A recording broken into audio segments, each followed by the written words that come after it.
হরে কৃষ্ণ। আমার সকল বৈষ্ণব ভক্তবৃন্দের চরণে কোটি কোটি ধন্যবাদ প্রণাম। তো আজকে হচ্ছে ভৈমী একাদশী। তো সেই একাদশীর মাহাত্ম্য আমি আজকে পাঠ করব, আপনারা তা কৃপা করে শ্রবণ করুন। মাঘী শুক্লপক্ষীয় জয়া একাদশী ব্রত ভবিষ্যত্তর পুরাণে শ্রীকৃষ্ণ যুধিষ্ঠির সংবাদ রূপে বর্ণিত হয়েছে।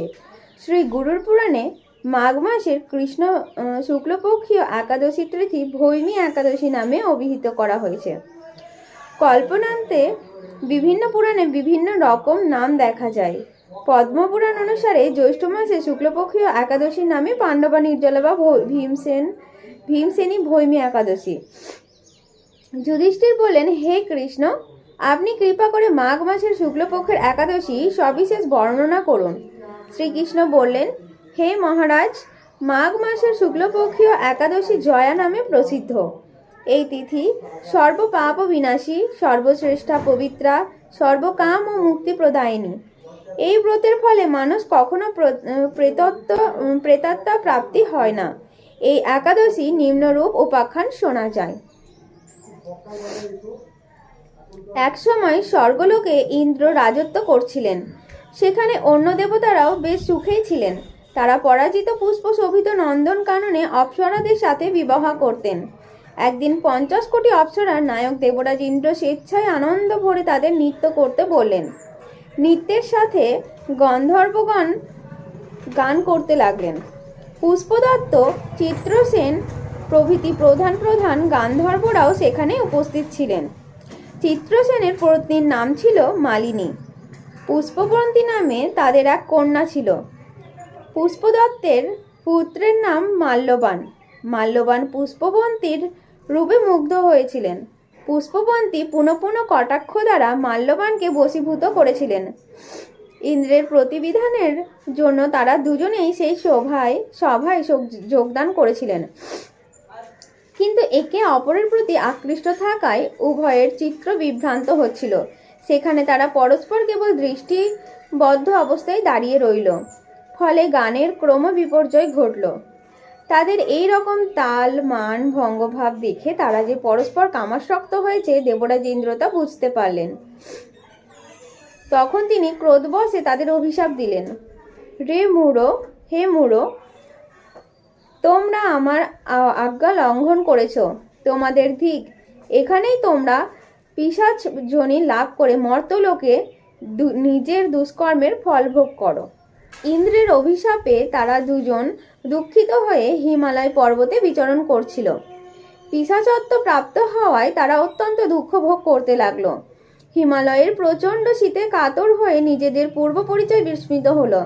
এভাবেই অতি কষ্টে সেখানে দিন যাপন করতে লাগলো। একদিন পিশাচ নিজ পত্নী পিশাচিনীকে বলল, সামান্য মাত্র পাপ করিনি, অথচ নরক যন্ত্রণার মতো পিশাচত্ব প্রাপ্ত হয়েছি। অতএব এখন থেকে আমরা আর কোনো পাপ করব না। এভাবে চিন্তা করে তারা মৃতপ্রায় সেই পর্বতে বাস করতে লাগলো। তাদের পূর্ব কোনো পূর্ণবশত সেই সময় মাঘী শুক্লপক্ষীয় জয়া একাদশী তিথি উপস্থিত হলো। তারা একটি অস্বস্ত বৃক্ষতলে নিরাহারে নির্জলা অবস্থায় দিবানিশি যাপন করলো। শীতের প্রকোপে অনিদ্রায় রাত্রি অতিবাহিত হলো। পরদিন সূর্যোদয়ে দ্বাদশী তিথি উপস্থিত হলো। একাদশীর দিন অনাহার ও রাত্রি জাগরণে তাদের ভক্তির অনুষ্ঠান পালিত হলো। এই ব্রত পালনের ফলে ভগবান বিষ্ণুর কৃপায় তাদের পিশাচত্ব দূর হলো। তারা তাদের পূর্বরূপ ফিরে পেল এবং স্বর্গে ফিরে গেল। ইন্দ্র তাদের দেখে অত্যন্ত আশ্চর্য হলেন। তিনি জিজ্ঞাসা করলেন, কোন পূর্ণ ফলে তোমাদের পিশাচত্ব দূর হলো? আমার অভিশাপ থেকে কে তোমাদের মুক্ত করলো? মাল্যবান বললেন, হে প্রভু, ভগবান বাসুদেবের কৃপায় জয়া একাদশীর পূর্ণ প্রভাবে আমাদের পিশাচত্ব দূর হয়েছে। তাদের কথা শুনে দেবরাজ ইন্দ্র বললেন, হে মাল্যবান, তোমরা এখন থেকে আবার অমৃত পান করো। একাদশী ব্রতে যারা আসক্ত এবং যারা কৃষ্ণ ভক্তিপরায়ণ, তারা আমাদেরও পূজ্য বলে জানবে।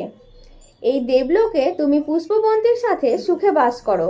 হে মহারাজ, এই ব্রত ব্রহ্মহত্যাজনিত পাপকেও বিনাশ করে। এই ব্রত পালনে সমস্ত প্রকার দানের ফল লাভ হয়। সকল যজ্ঞ ও তীর্থের পূর্ণ ফল এই ব্রত প্রভাবে আপনা হতেই পালন হয়। অবশেষে মহা আনন্দে অনন্তকাল বৈকুণ্ঠে বাস হয়। এই ব্রত কথা পাঠ ও শ্রবণে অগ্নি অষ্টম যজ্ঞের ফল লাভ হয়। হরে কৃষ্ণ। তো এই হলো ভৈমী একাদশীর ব্রত মাহাত্ম্য। আর এই একাদশীর পারণ হচ্ছে আগামীকাল, অর্থাৎ 9ই ফেব্রুয়ারি, 26শে মাঘ রবিবার একাদশীর পারণের সময়। একাদশীর পারণ হচ্ছে সকাল 6:12 থেকে 9:58 মধ্যে। তাহলে সকলেই একাদশী ব্রত পালন করুন এবং কালকে সুন্দরভাবে একাদশী ব্রত পালন করুন। হরে কৃষ্ণ। সবাই বলেন হরে কৃষ্ণ কৃষ্ণ কৃষ্ণ হরে হরে, হরে রাম রাম রাম হরে হরে। হরে কৃষ্ণ। হরি বল।